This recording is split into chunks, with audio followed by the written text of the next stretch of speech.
Hola, ¿qué tal, amantes del cine y de las buenas historias? Sean todos bienvenidos a un nuevo video aquí en Solamatográficos. Muchachos, hace poco más de una semana que se estrenó la tercera película de Avatar, titulada Avatar, Fuego y Cenizas. Así que lo que estaremos haciendo hoy es bastante simple. Estaré dando mi reseña, mi opinión y mi análisis de la película. Una película de 3 horas, una película muy larga, una película muy densa, pero que trataré de desmenuzar lo más posible en este análisis sin pues extenderme 3 horas, por supuesto. Ahora sí, muchachos, sin mucha más dilación, adentrémonos al mundo de Pandora para analizar esta tercera entrega de esta tan icónica franquicia titulada Avatar, Fuego y Cenizas. Mi nombre es Didier Solanilla y esto es Solamatográficos.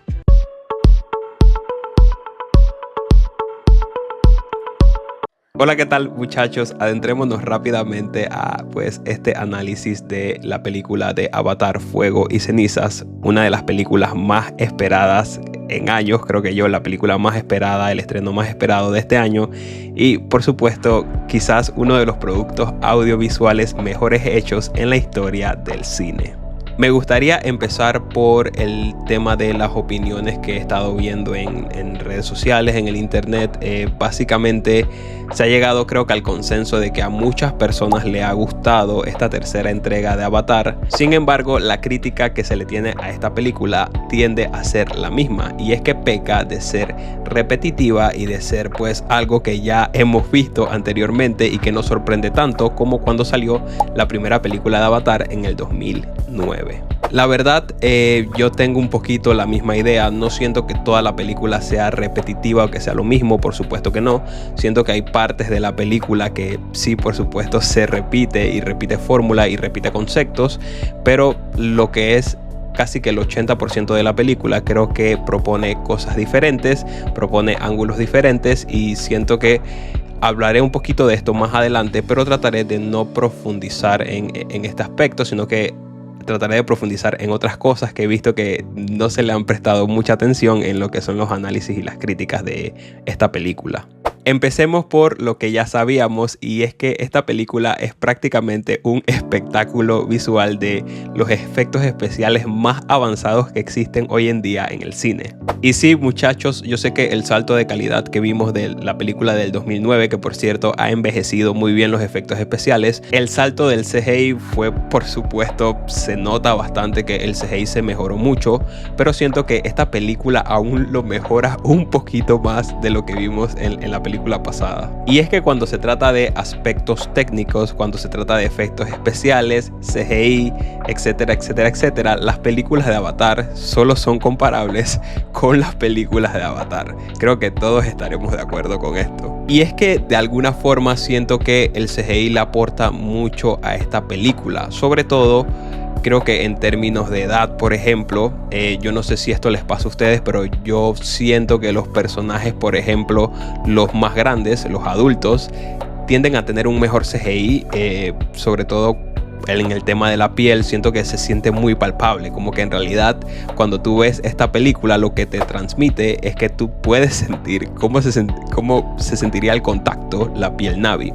Y es que yo pienso que los personajes que son más adultos tienen un mejor CGI porque tienen mucho más detalle, o sea, tienen muchas más arrugas. Por ejemplo, a Jake Sully en esta película se le notan muchas las arrugas, las patas de gallo, las arrugas de la frente, etc.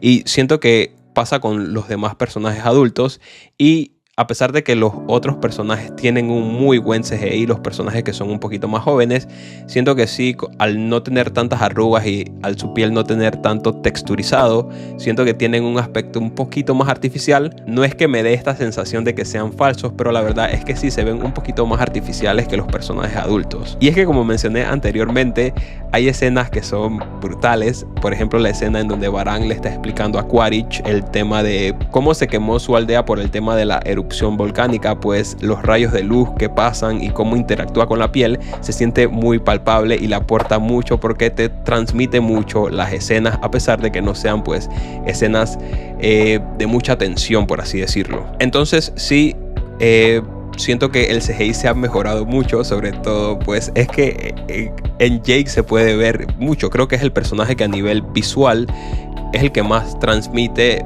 Pues Baran también está muy bien hecha, pero siento que a Jake se le nota el cansancio simplemente por los retoques en CGI que ha tenido el personaje. Es prácticamente, tiene arrugas, se le ve cansado, se le ve con ojeras en ciertas ocasiones, y siento que te transmite mucho ese aura de pues es un padre que está cansado, que está tratando de proteger a su familia, pero que todo esto paulatinamente lo ha llevado al desgaste. ¿Es completamente perfecto el CGI? Pues yo creo que no es completamente perfecto. Pues es el mejor CGI que hay, por supuesto, pero siento que hay escenas en donde el aspecto es un poquito bastante artificial. Por ejemplo, la escena del final en donde tenemos a los Na'vi con Eywa. O sea, lo entiendo un poquito porque es quizás otra realidad, otro plano, es un plano mental. Pero también hay escenas dentro del plano real, como por ejemplo esta escena en donde vemos regresar a esta Na'vi que se pinta de rojo. No estoy hablando de Baran, estoy hablando de la Na'vi que aparecía en la primera, que era pues es como la líder de uno de los clanes que aparece en la primera, en la batalla final. Siento que ese plano en particular se ve un poquito artificial, y también siento que la animación a veces de los personajes, más que el aspecto visual, siento que la animación pues chirría un poquito. O sea, no es que que me saque de la película, pero siento que sí se nota un poquito que es más computadora que en realidad algo real. Por ejemplo, la escena en donde vemos que Baran agarra a Spider y le pone el cuchillo en el cuello, siento que ese movimiento es un poquito, se ve un poquito de PlayStation, pero no es algo que te saque. Y siento que ese mismo problema se repite porque me imagino que es muy difícil de hacer. Porque por ejemplo en la escena en donde vemos que Jake va a matar a Spider, que hace el mismo movimiento, pues también se ve un poquito pues como que está hecho con ordenador, que pues no es algo que me pasa con otras escenas. Que por ejemplo en esa misma escena en donde Jake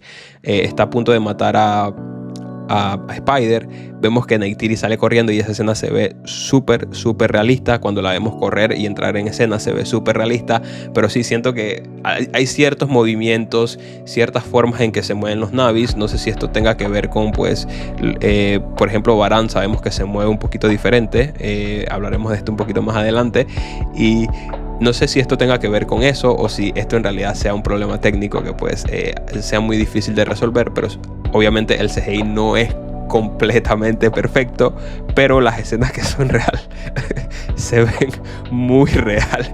Literalmente esta película es capaz de engañar tu cerebro y hacerte creer de que esta raza existe, y es capaz de transmitir mucho simplemente con verla. Ahora, movámonos un poquito a lo que es el apartado de las escenas de acción. Yo siento que esta película resalta porque tiene las mejores secuencias de acción de pues las tres películas. La segunda película a mí por momentos se me hacía un poquito aburrida, pues tenía menos escenas de acción.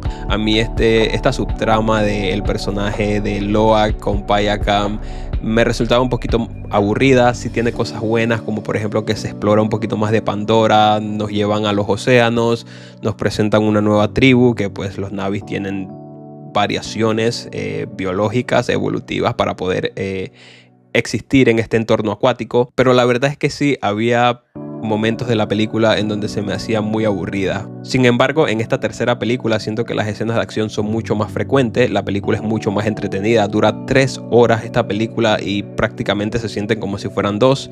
Y siento que mucho de eso se debe al ritmo de las escenas de acción. La primera película sí que tenía pues muchas más escenas de acción, y por eso siento que era más entretenida y es mucho mejor que la segunda, que la secuela. Sin embargo, en esta tercera película siento que las escenas son mucho mejores, están rodadas de manera diferente, y pues los efectos especiales ayudan un montón. Creo que en esto por eso es que puse estos dos apartados uno después del otro, porque siento que son apartados que se complementan. Los efectos especiales literalmente tienen ese efecto de darle un boost a las escenas de acción. ¿Cómo mejoran? Pues yo siento que mejoran en la escala. Sobre todo siento que esta película se siente a mucha mayor escala que en las otras, y claro, con la ayuda del CGI, no sé de qué manera se haya rodado esta película. Creo que con las proporciones y tal te transmite esa sensación de, por ejemplo, vértigo. Por ejemplo, en la escena de acción está la primera secuencia de acción en donde aparece el clan Mangwan, que van ahí pues, por los Wind Traders. Siento que en esta escena pues se transmite mucho ese vértigo, esa escala de ver pues a los personajes.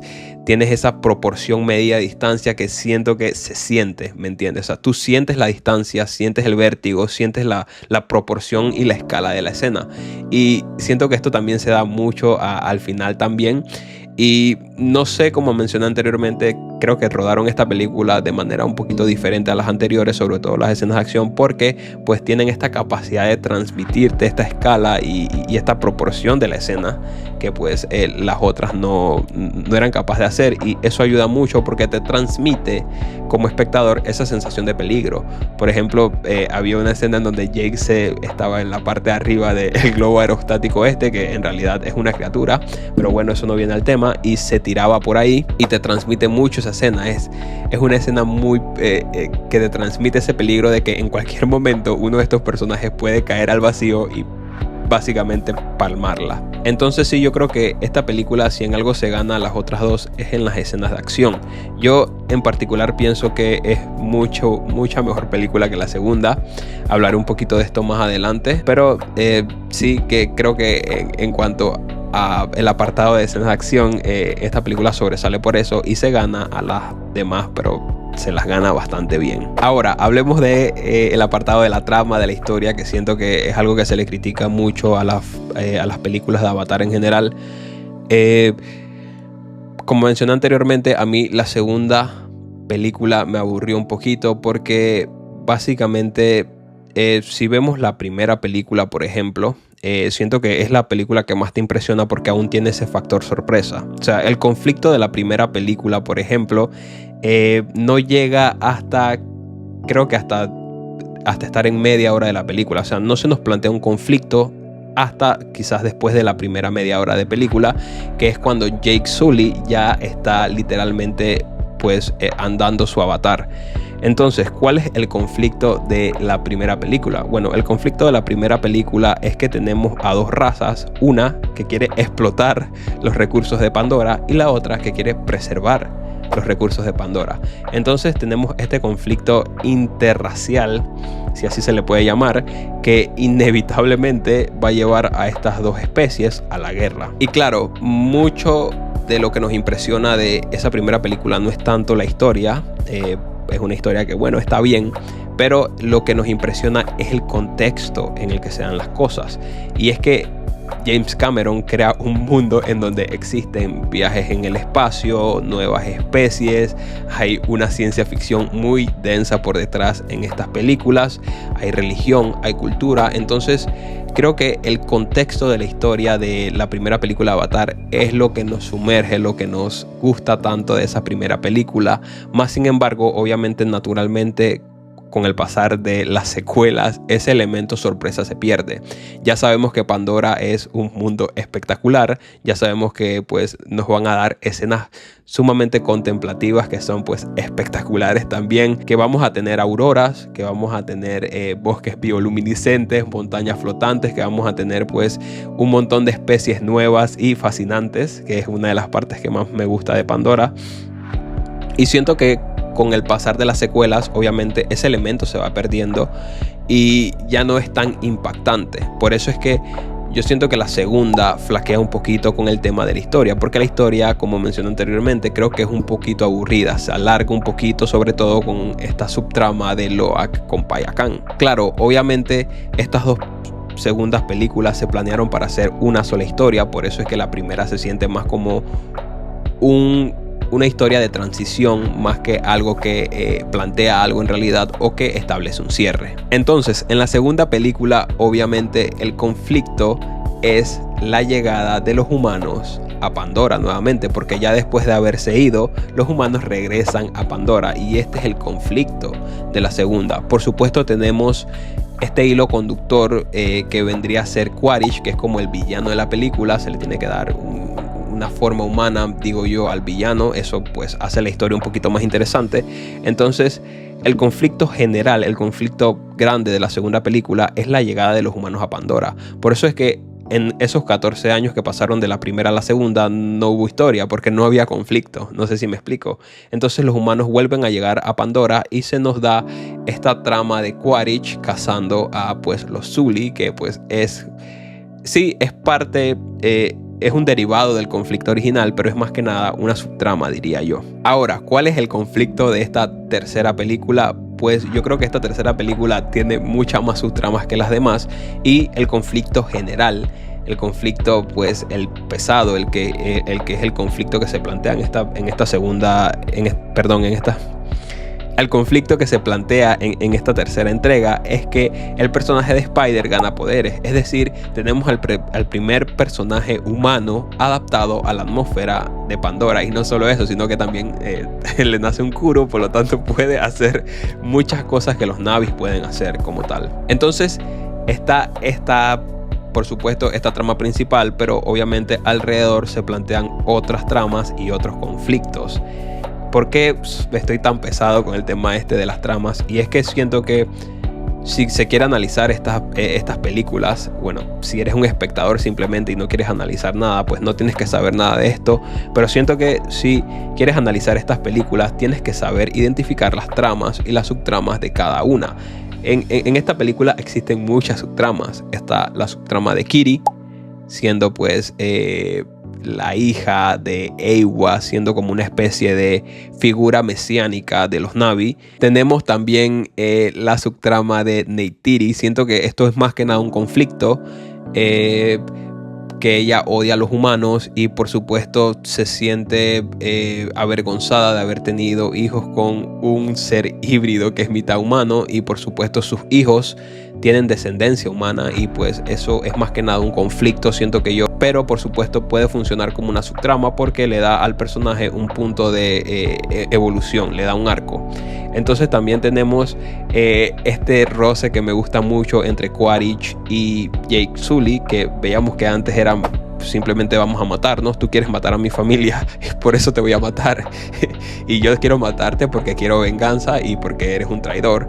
Entonces teníamos ese conflicto que más que nada era de rabia y odio que se tenían el uno al otro, pero ahora el conflicto cambia un poquito, y es que vemos que Jake en múltiples ocasiones trata de convencer y cambiarle el switch a Quaritch para hacerlo entender que pues Pandora es un buen mundo y que él tiene la elección de pues querer ser libre y pues dejar de perseguirlo y formar parte de pues algo mucho más grande que él. Y esto se da pues a raíz de Spider. Mucho de la trama gira alrededor de Spider, y vemos que prácticamente estos dos personajes son capaces de dejar sus diferencias aparte para tratar de salvar a Spider en prácticamente 2 ocasiones. Entonces siento que hay esos conflictos alrededor de la trama principal, que es la trama de Spider, y por eso es que digo que esta película no es sumamente igual a las demás, porque es mucho más emocional. O sea, en esta película se nos plantea que los personajes están lidiando con la pérdida de Neteyam.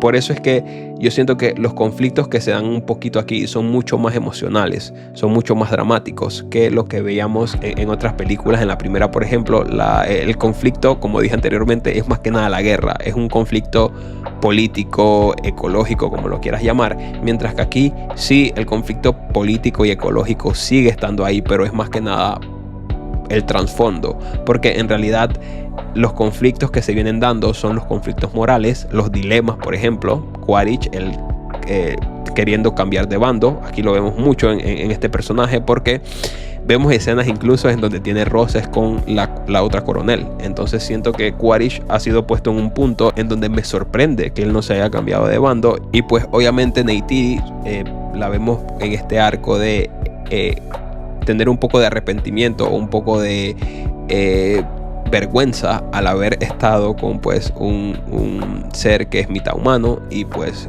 es algo en lo que ella tendrá que trabajar y crecer. Obviamente Neytiri odia a los humanos, odia a Spider por supuesto, y lo hace con mucha razón, porque desde que llegaron los humanos a Pandora no han hecho más que desgraciarle la vida a Neytiri y a todos los Navis. Entonces obviamente siento que esta película sí, en algunos aspectos repite fórmula, que ya pasaremos a hablar de eso, pero en la mayor parte de los aspectos que construyen la historia, siento que propone un montón de cosas diferentes. O sea, tenemos a Kiri siendo una figura mesiánica, un personaje que pues tiene capacidades muy por encima de los otros Na'vis en cuanto a conexión emocional con Eywa.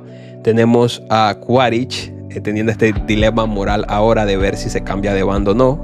Pues me imagino que si hay una cuarta película lo veremos, porque no ha muerto, no lo vimos morir como tal. Y por supuesto tenemos a Neytiri tratando de evolucionar como personaje, dejando un poco de lado ese odio que le tiene no a todos los humanos, porque obviamente hay humanos malos, pero a los humanos que en realidad la quieren ayudar, o a los humanos que en realidad han mostrado ser parte de su familia, como lo es Spider.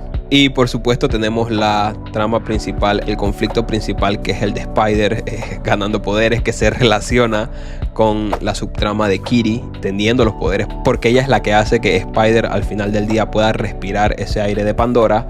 Y obviamente a este punto la RDA sabe que pues se pueden adaptar humanos a Pandora, y pues está el riesgo de que los humanos se expandan rápidamente gracias a que ya no necesitan mascarillas y todo se haría más fácil. Y por supuesto este es un conflicto que inevitablemente nuevamente nos va a llevar a la guerra, y no sé por qué en esta película vemos aún que Jake como que no quiere pelear, como que sí se prepara para pelear. Lo vemos al principio recolectando armas y todo lo demás para prepararse para una guerra, pero aún tiene esto de no quiero ser Toruk Makto. O sea, aún sigue rompiendo las pelotas con esto de no quiero pelear, no quiero ser Toruk Makto, no quiero abrazar The Na'vi Way, no quiero, pues yo soy humano. Entonces sí siento que tiene un conflicto, siento que no lleva a nada este conflicto, siento que es un poco pues irrelevante, pero tiene este conflicto de la guerra.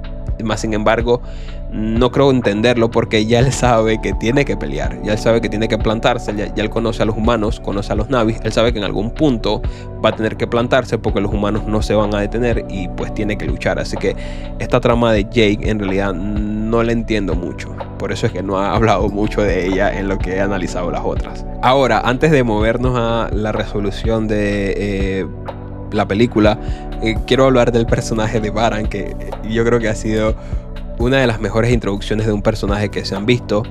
A mí sí se me quedó un poquito corta cuando se alía con Quaritch, como que ya se vuelve un poquito una aliada de Quaritch, una pues berserker de Quaritch, por así decirlo. Se vuelve una herramienta de Quaritch para llegar a su objetivo, y no se convierte en la villana trágica que va a tomar el papel protagónico de ser la villana ella de toda la película, como se nos pintaba en los trailers. Yo siento que sí, va de más, va subiendo y es muy buena, pero creo que cuando salía con Quaritch sí ya como que toma un poco un papel más secundario, porque al final del día Baran no es la villana principal de la película, es una antagonista de las muchas que hay, Quaritch siendo pues quizás el antagonista principal, o bueno, la RDA siendo los villanos de toda la historia, porque Quaritch al parecer en esta película toma un rol un poquito más antagónico.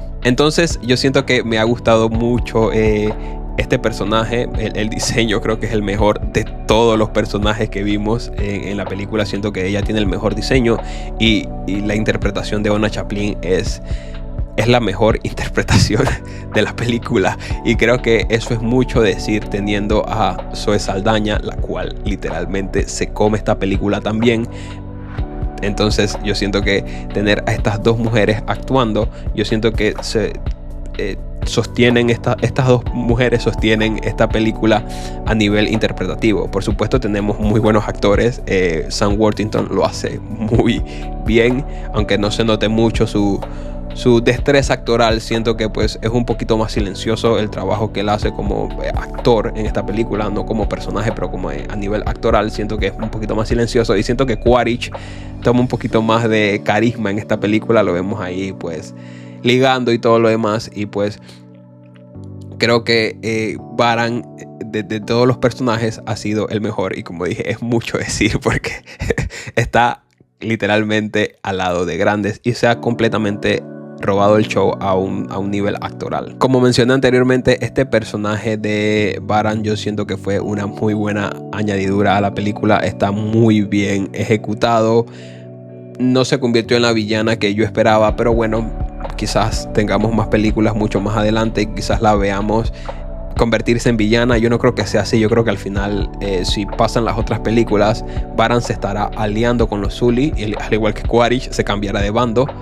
Creo que ese es el camino a seguir, y como saben, Avatar es muy predecible. Y pues yo siento que se dice mucho que Varan es una versión malvada de Neytiri, y la verdad es que no es así. Yo siento que sí tienen ciertas similitudes.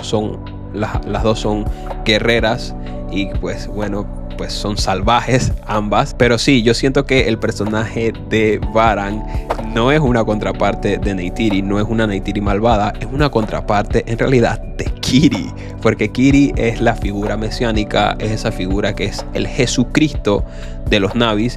Mientras tanto, Varan es esa figura que no cree en Dios, es un poco, no el anticristo, pero sí es una contraparte de lo que es Kiri como personaje, y por eso es que el enfrentamiento al final no es contra Neytiri. El enfrentamiento al final que ella tiene es contra Kiri, y ni siquiera es un enfrentamiento físico, es un enfrentamiento de dominancia, de a ver quién manipula mejor el tema del Kuru, porque vemos que ella tiene el hack de poder manipular a las personas con el Kuru, como hacen quizás los Na'vi con los animales, por ejemplo. Entonces siento que tiene esta capacidad de ser muy dominante, de hacer que los Na'vi hagan lo que sea cuando ella se conecta con su Kuru. Mientras tanto, vemos que Kiri literalmente no se dejó al final. Entonces siento que la rivalidad es entre ellas dos en realidad. Varan es una contraparte de Kiri, no en realidad de Neytiri. ¿Le puede hacer una rivalidad a Neytiri muy buena? Por supuesto que sí, pero es más que nada, está ahí para ser una contraparte del personaje de Kiri, que vemos que es la que tiene un poquito más una trama un poquito más relevante en esta película. Por supuesto, la relación Quaritch-Varan, la llamada Quaran, a mí me parece súper bien, está súper hot, súper entretenida, y pues bueno, siento que es la pareja que le va a gustar a muchas personas de las múltiples parejas que hay en esta película. Ok, ahora, ¿por qué siento que la película se hace un poquito más repetitiva y por qué valido esto un poquito? Porque sí, la película en realidad se siente un poquito repetitiva, como mencioné anteriormente. No creo que la mayor parte de la película no es un calco de las demás, así como hay personas que he escuchado que dicen eso, pero en realidad no es así. La única parte de la película que siento que es un poco repetitivo es el tema del final, es el tema de la resolución, y se nos queda mucho porque es eso, porque es la resolución de la película. La película establece cartas y al final se nos ofrece una resolución. Este es el resultado de la película, así es como quedan las cosas, y siento que por eso es que la resolución se nos queda más o nos pesa más que incluso la trama que se nos ha venido desarrollando. Yo siento que la resolución de la película sí es un poco repetitiva porque, número uno, toma conceptos de la primera película, esto de Eywa interviniendo, enviando a criaturas que son más fuertes para combatir con los humanos. Ya lo vimos en la primera película, por supuesto. Esto del tema de un Na'vi pidiendo ayuda. En la primera fue Jake Sully, en esta fue Kiri pidiendo la ayuda de Eywa para que intervenga. Pues ya lo hemos visto antes, por supuesto. El concepto vuelve a repetir, se vuelve a repetir aquí, se vuelve a repetir esa fórmula del final con los animales ayudando a todo el mundo y los Na'vis también uniéndose en la pelea.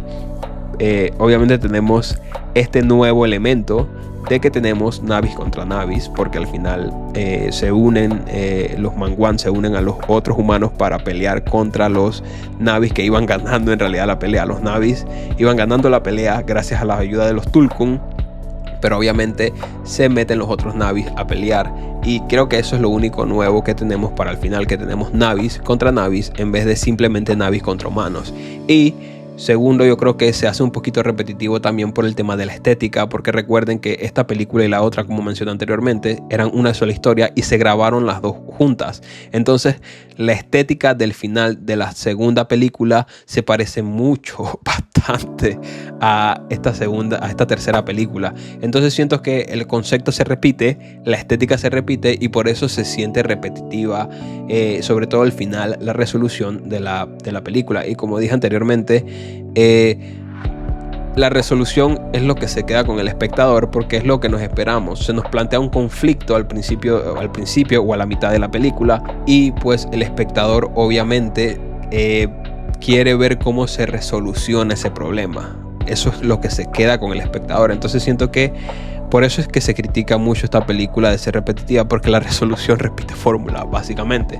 Entonces ahí es donde está el matiz. Yo siento que la resolución es la misma, pero la trama y la historia en realidad proponen cosas nuevas y cosas diferentes. Y pues a pesar de que se sienta esta película como un cierre a la historia se siente como un cierre de las últimas dos películas, porque la primera película se siente una historia completamente aparte, se siente como una serie, se siente como un cierre a las últimas dos películas que, como mencioné anteriormente, están hechas para ser una sola película, por eso es que tienen un principio, un arco y un final.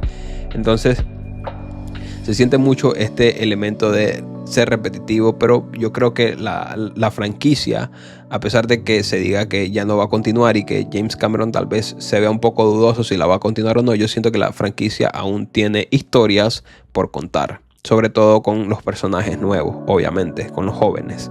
Ahora, hay algo que he visto que no muchas personas comentan, no sé por qué, pero siento que esto es algo muy, muy, muy, muy importante en la película, y es que tenemos la primera aparición de Eywa siendo un ser físico.